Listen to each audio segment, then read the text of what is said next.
आपने अभी अभी केन्या के एक छोटे से गांव को पीने के पानी का अनलिमिटेड सप्लाई मिलते हुए देखा, वो भी सिर्फ 1 सेकंड में। अभी एक कुआं बना है और 99 बाकी है। आपको ये वीडियो बहुत पसंद आएगा। इन 100 कुओं को मिलाकर 5 लाख से ज्यादा लोगों को पीने का ताज़ा पानी मिलने वाला है। केन्या की इस साइट पर कुछ कुएं बनाने के बाद हम नाइरीरी स्कूल सिस्टम के साउथ में गए और कह सकते हैं कि उन्हें हमसे मिलकर बहुत खुशी हुई। क्या हाल है? मैंने ऐसा नहीं सोचा था। स्वागत के लिए शुक्रिया। समझ नहीं आता कैसे रिएक्ट करूं। बहुत बहुत शुक्रिया दोस्तों। हमारे आने पर इस गांव ने हमारा जोरों से स्वागत किया और नोलन इसमें थोड़ा खो गया। नोलन जैसा अजीब इंसान मैंने कभी नहीं देखा और ये मेरी गलती नहीं है। और फिर वहाँ का स्कूल देखने के बाद ये रहे हमारे मेहमान। क्या हाल है? दिन अच्छा बीत रहा है ना? सबसे मिलकर अच्छा लगा। एक टीचर ने मुझे दिखाया कि स्टूडेंट्स कहाँ से पानी पीते हैं, जो कि एक बहुत ही अनसेफ नदी से आ रहा था। तो आपके स्टूडेंट्स यहीं से पानी पीते हैं? हाँ ये बुरी बात है। हाँ, स्टूडेंट्स हमेशा डायरिया जैसी बीमारी, टाइफाइड जैसी बीमारी की कंप्लेंट्स करते हैं क्योंकि वो ऐसा पानी पीते हैं। तो हाँ। हम कोशिश करते हैं, पर देख रहे हो ना, अब क्या कहा जाए। पर क्या करे, जिंदगी तो जीनी ही है और पानी तो सबको चाहिए होता है। जाहिर है कि इनकी हालत सच में बहुत खराब है। असुरक्षित पानी पीने से इन बच्चों की जिंदगी बहुत कम होती जा रही है, पर कम से कम इस गांव की मदद करने की हम पूरी कोशिश करने वाले हैं। क्या पता ये मुझे फिट आएगा या नहीं। मेरा सिर बड़ा है। देखते हैं पानी मिलता है या नहीं। ओह, ओह। बारिश हो रही है, क्या नजारा है।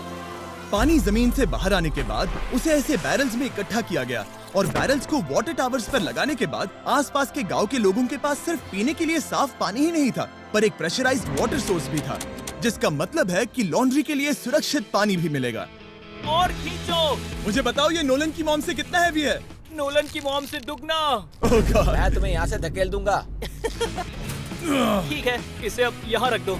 हमने केन्या में और 20 कुएं बनाए और उसके बाद इसके जूते में भी कुआं डोंट है। वरी, मेरे दूसरे जूते में भी पानी है। मैं बताता हूँ कि हमने ये 29 कुएं कैसे बनाए। इस विशाल सी ड्रिल से जमीन में सैकड़ों फीट गहरा गड्ढा किया, वो भी पॉल्यूटेड सोर्सेज से होकर सीधे विशाल से पीने लायक पानी तक। उसके बाद हमने पाइप्स इंस्टॉल किए ताकि लोग पूरे अफ्रीका में इन हैंड पंप से पानी ले सके और नाइरीरी में भी। इसे टेस्ट करके देखते हैं। पानी जैसा है। मुझे इस 5 गैलन ड्रम को भरने के लिए 5 मिनट लगे। इससे एक दिन में कितना पानी मिल सकता है? 3600 गैलन्स एक दिन में। ये न केवल इस स्कूल के 400 बच्चों को कवर करेगा, बल्कि स्कूल के आसपास के गांव वाले भी इसका अच्छे से इस्तेमाल कर सकते हैं। पानी के लिए शुक्रिया आपका। कोई बात नहीं। ये पंप नॉन स्टॉप 30 सालों तक चल सकता है। आपको लग रहा होगा कि इस तरह का बड़ा काम करने के लिए एक बड़े गवर्नमेंट की जरूरत पड़ेगी, पर ये सच नहीं है। ये प्रॉब्लम सुलझाना बिल्कुल मुमकिन है और ऐसी चीजें करने के लिए इंसानियत को आगे आना ही चाहिए। आपके कामयाबी का राज क्या है? सच कहूँ तो ऐसा कुछ खोजो जो देख रहे हो। मजेदार है ना?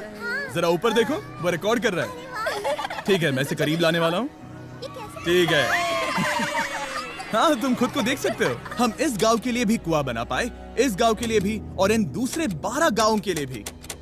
और जब हम ये पंप्स लगा रहे थे, तब हमने यहाँ के एक स्कूल को नए कंप्यूटर से अपग्रेड भी कर दिया। बच्चों को ये कैसा लगा? उन्हें शुक्रिया, सच उन्हें में ये बहुत पसंद पसंद आया। खुशी है कि सब ठीक से हो गया। हमने क्लासरूम्स में नया फर्नीचर भी लगाया, उसके साथ कुछ शेल्व्स नई बुक्स के साथ, और सभी स्टूडेंट्स को एक फुटबॉल भी दिया। Thank you mister beast, thank you. यहाँ तक कि सभी क्लासरूम्स में नए व्हाइट बोर्ड्स और प्रोजेक्टर्स भी लगाए। आप सबको ये प्रोजेक्टर पसंद आया? हम चौक का इस्तेमाल कर रहे थे जिससे बहुत डस्ट होता था, लेकिन आज सब कुछ साफ है। हमें इस बात की खुशी है। कोई बात नहीं, इतना तो कर ही सकते हैं। पर जब हम 45वें कुएं की साइट पर गए, तब एहसास हुआ कि वहाँ का हाल और भी बुरा है। जब भी उन्हें पानी की जरूरत पड़ती थी, तब उन्हें जंगल से 1 मील खतरनाक रास्ता तय करके जाना पड़ता था, जो एक विशाल सी पहाड़ी से जाता है। मैं जल्दी उठता हूँ, लगभग सुबह 4 बजे, ताकि मैं स्कूल के लिए पानी ला सकूँ। यहाँ से पानी निकालना सेफ नहीं है। ये जगह बहुत स्लिपरी है, जिससे किसी को चोट लग सकती है। हमने उनके कुएं पर काम करना शुरू किया, तब उन्होंने मुझे दिखाया कि वो पानी कहाँ से निकालते थे। आपको दिन में ऐसे कितने चक्कर लगाने पड़ते हैं? 2 बार। दिन में 2 बार? ओह वाह! तो एक आम स्टूडेंट ऐसा ही कुछ ले जाता है? ओह गॉड! अगर 200 स्टूडेंट्स ऐसा रोज करते हैं तो ये कितना मुश्किल होगा? बहुत मुश्किल हो सकता है। ओह गॉड! ये ढलान तो बहुत बड़ी है। अरे यार, ये ढलान तो रुकने का नाम ही नहीं ले रही। हर रोज मैं सच में दंग रह गया कि ये चढ़ाई कितनी मुश्किल थी। ये सब इतना कुछ करते हैं ताकि वो यहाँ तक पहुँच सके जहाँ इन्हें साफ पीने का पानी मिल सके। आमतौर पर आप पानी यहीं से लेते हो? हाँ। और पानी भरने के बाद ये जग्स लगभग 18 किलो तक हो जाते हैं, जो इन बच्चों के लिए पहाड़ियों से ले जाने के लिए बहुत मुश्किल है। लेडीज आराम से ये 2 उठा सकती ओह, हैं। तो मैं अभी जरूर ले जा पाऊंगा। और एक बार हमने जग्स भर लिए, उसके बाद वक्त था वापस ऊपर जाने का। जल्दी करो, चलते हैं। इससे तो पसीना भी नहीं आ रहा है। मैं ले लूंगा। और अब घंटों तक असुरक्षित पानी को इकट्ठा करने के बजाय उनका नया पंप स्कूल के बस 10 फीट दूर था, तो अब ये यहाँ से पानी ले सकते हैं। बहुत थक गया हूँ।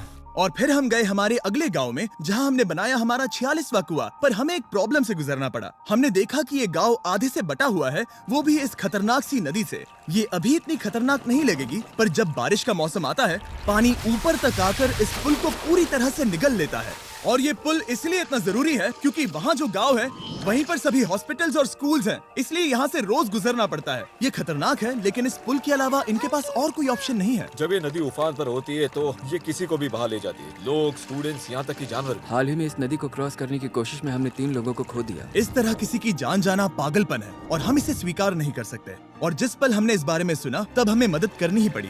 तो पंप तक जाने वाले पुल को जब हमने ठीक करना शुरू किया, तब हमने केनिया से 2000 मील दूर जिम्बाब्वे देश का भी सफर तय किया।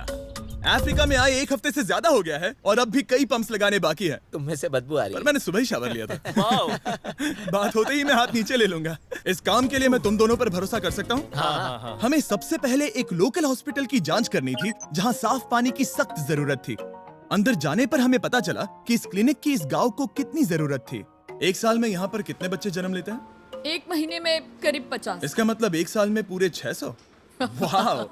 पर दुख की बात यह है कि इन प्रेग्नेंट महिलाओं को सिर्फ पानी लाने के लिए 1 मील तक जाना पड़ता है और इन भारी बकेट्स को लेकर वापस आना पड़ता है। पर अच्छी खबर ये है कि हमने इनकी पैसों से मदद की यहाँ पर एक मॉडर्न पंप लगाने के लिए। और अब बस देरी थी इसे शुरू करने की। ठीक है नोलन, क्या तुम तैयार हो? मैं तैयार हूँ। ओवर। मुझे एक ड्रामेटिक जूम इन दो। नोलन, मैंने बटन दबा दिया है, ये काम कर रहा है? पानी आ रहा है। आप जाकर चेक करना चाहेंगे? हाँ। वहाँ पर? हाँ, चलो चलिए, चलते हैं। लोगों को पानी मिलता देख मुझे आखिर बहुत अच्छा खुशी हो पानी रही मिल ही है। गया। ये सच में कमाल की बात है। हमारा नोलन एक प्रोफेशनल डांसर है। हाँ। यकीन नहीं हो रहा, मैं डांस कर रहा हूँ। वो कर क्या रहा है? ओह गॉड, सॉरी, मैं नहीं चाहता कि आप इसे और देखें। साफ पानी मिले ये पक्का करने के अलावा इस गांव में बहुत से स्टूडेंट्स को ट्रांसपोर्टेशन की भी दिक्कत थी, तो हमने इन सबको नई साइकिल्स देने का फैसला किया। बच्चे बहुत ज्यादा हैं, पर हमने साइकिल्स भी उतनी ही खरीदी हैं। सच बताऊं तो मुझे साइकिल चलाना नहीं आता। जिमी को सिर्फ साइकिल देना आता है। कभी इसे चलाना नहीं सीखा। तो चलो हम एक रेस लगाते हैं। 3, 2, 1, गो! ओह माय गॉड, सभी मुझसे आगे जा रहे हैं। संभल के, मुझे चलाना नहीं आता, किसी को उड़ाना नहीं चाहता। तुम इसे चलाओगे? ठीक है, जाओ चलाओ। ओके। और इन्हें साइकिल्स देने के बाद हमने तब तक पंप्स लगाए जब तक हम पहुंच गए कुआं नंबर 69 तक। ये कुआं सोलर पावर्ड है, जो गांव के किसानों के लिए खास बनाया गया है, ताकि इनकी फसलों और जानवरों को जरूरत से ज्यादा पानी मिल सके। चाहे गर्मी हो या फिर बिजली ना हो, इससे कोई फर्क नहीं पड़ेगा। और एक पैनल है 200 वॉट्स का, जो एक पंप से जुदा है। ये पंप हर घंटे 5000 लीटर पानी खींच सकता है। बेसिकली ये अनलिमिटेड पानी का सोर्स है इस पूरे गाँव के लिए। ये बहुत बढ़िया है। और जिम्बाब्वे छोड़ने के बाद हम चाहते थे कि अफ्रीका की सभी कम्युनिटीज को पानी मिलता रहे, इसलिए हमने और कुछ पंप्स बनाए युगांडा में, सोमालिया में और कैमरून में। कैमरून में हमने क्या क्या किया ये देखने के लिए